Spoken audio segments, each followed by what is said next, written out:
Hey everybody, this is Big City Drinks. I'm Ace, and this is Alex. Yo. What do we have here? Well, today we have High West American Prairie Bourbon. What can you tell us about this? High West is a company that normally specializes in rye, coming out of Park City, Utah. This is actually their only bourbon product. It's actually sourced, so they don't do the juice themselves. They get it from another place, and then they blend it together. I think the minimum age on the blend is like 2 years, so it's a pretty young bourbon. The other two bourbon mixes that they have is the Rye, which is a bourbon and rye mix that they do, which is a limited edition. They used to sell it before, but now it's only in the state of Utah. The other bourbon is called Campfire, which is bourbon, rye, and scotch. And then everything else is usually rye for them. But that's who basically High West is. So it's a blend of bourbons? Yeah, this is a regular straight. It's basically straight whiskey, but it's like a small blend of bourbon. So they blend a bunch of different whiskeys together to make this. But it's sourced, so it's not necessarily means that it's from the same place that they're getting it from. So it could be from different companies, different groups that they get it, and they blend it, but they don't say who it's from. What is the proof on this? This one should be pretty short proof. I believe it's what is it, like 46. So it's like what, 90? 92? Yeah. 92. So it's pretty small. Nothing too heavy. From Utah, right? Yeah, Park City, Utah. And they're changing some of the labels, right? Yeah. So this is the classic label, which I like because it has the nice little the little etchings on the top, and even like thing looks like a wanted sign from the Old West. Yeah. The new label, I think the only one so far that I've seen with the new label is the Rendezvous Rye. That has like a more artistic label, but everything else tends to be on this level of classic style Americana. The Rendezvous is the one with the little cowboy? Yeah, the original one was with a cowboy. Now it's a little more artsy. All right. The American Prairie Bourbon. I've heard a lot of things that it's kind of strong, and that it has a lot of notes that it just kick you a little bit. Well, we can't wait to taste this. Yeah, it's not bad, but you'll look at like a lot of the stuff from it.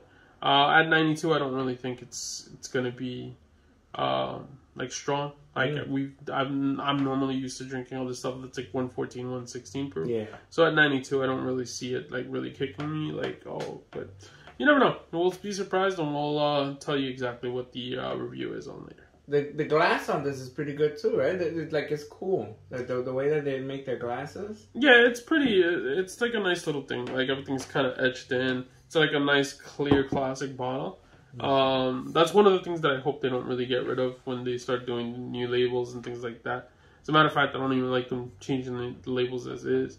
Because it's still like the old-timey. And I like the old labels all the time. MSRP for this. It's about $30. But here in the city, around $45. What do you think about that? Yeah, it's over. MSRP somewhere around 30 to 40. But here in like New York City, you'd probably end up paying somewhere. 45 is on the high end. I probably wouldn't pay that. 40 is probably like the amount where you'd go. But yeah, 30 to 40 is probably like the good spot. 45 if you've never really had it and you're like, oh, I want to try it because Okay. All right, no problem. All right, so let's give it a nose on this one. See how we are. No, it's not bad. Oh, yeah? Let me see this. Yeah, let's see what we got here. A couple of the things that are fun about the American Prairie bourbon is they donate 10% to the American Prairie Range, I think, or like foundation, something.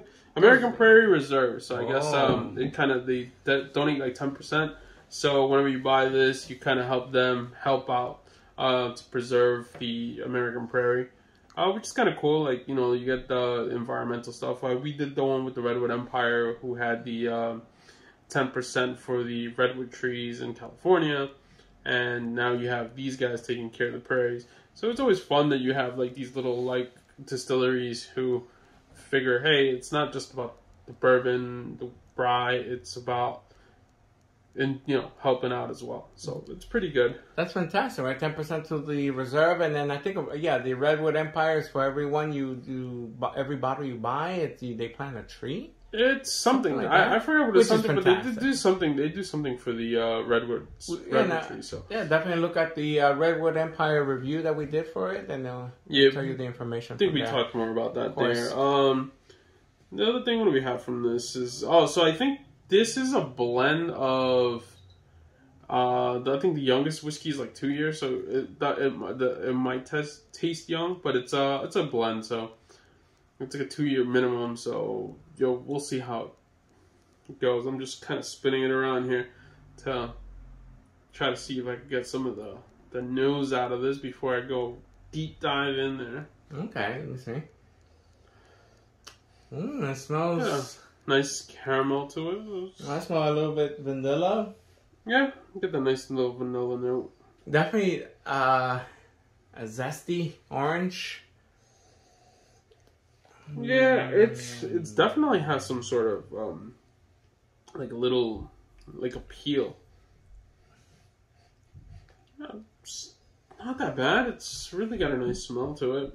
We'll see how it goes down on this sip, but yeah, I definitely smell the vanilla, but the orange is like zest. Yeah, zestiness. nice little. Definitely smell that. Yeah, like I feel like the peel of it. But peel, right? Yeah, like when you like so. Cheers, my friend. Cheers. Yeah, let's go.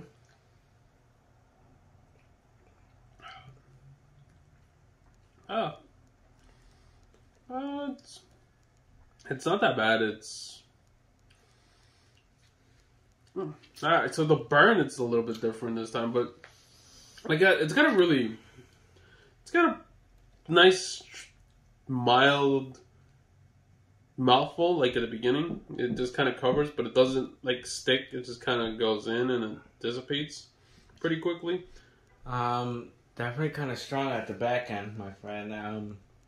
Very spicy. Not a burn.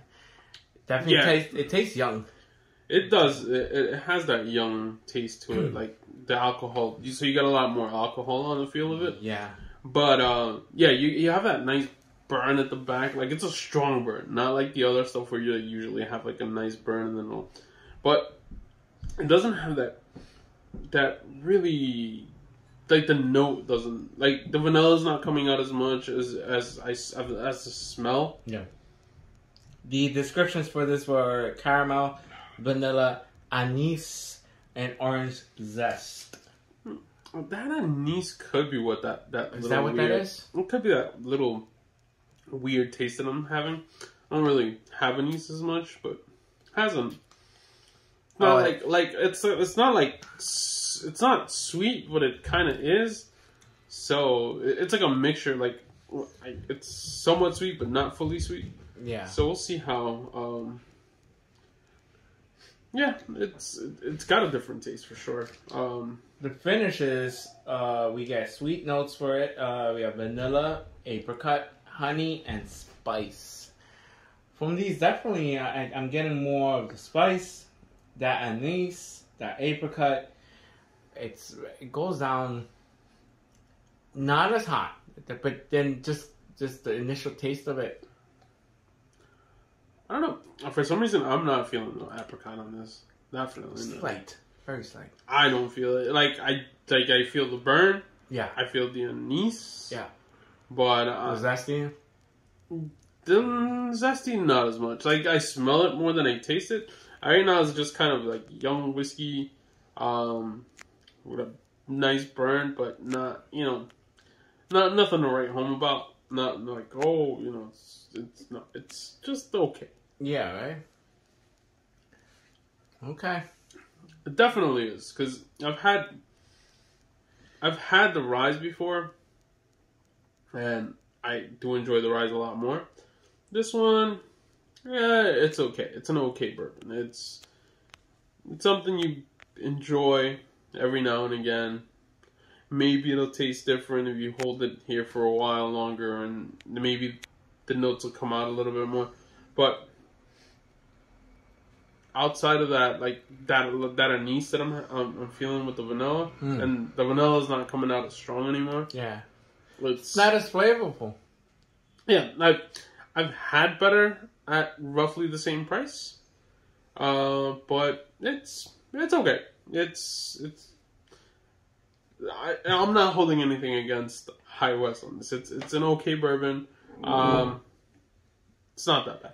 I would just be like, hey, once in a while, I'm feeling something different. Okay, so this was the review for the American Prairie. What was your take on this? Yeah, like I've been saying before, it's okay whiskey. It's an okay bourbon. It's relatively young, but it's not that bad. Yeah. You can have it here and there. It's not like a daily sipper. It's not like Old Forester 86 where I'm like, yeah, this is what I'm drinking every day. Yeah. But you want to change the pace. It's not that bad. To my palate, it's just okay. I've had better from High West. Believe me, especially when I'll bring that Yippee-Ki-Yay so we can do a review on that. And we'll even compare. Yeah, if you want, we can definitely compare. You'll definitely see the difference. But then again, can you compare a finished rye with just regular bourbon? I don't know. I think probably we do the double rye to this. The one thing I will say that I forgot to mention earlier, they do have a special edition versions of these. Some store picks. Really? They'll usually have a black label with it'll be black label with the gold lettering.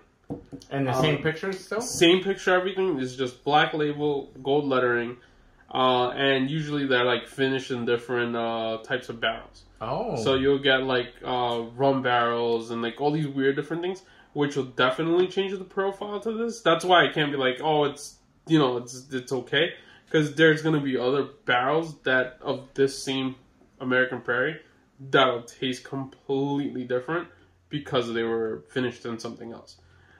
They do the same thing with the double rye. So, like, that's one of the things I enjoy about High West. They'll make the regular product, and then they'll do hey, we're going to kind of tweak it. Let's finish it with something else so you can get a different profile to it.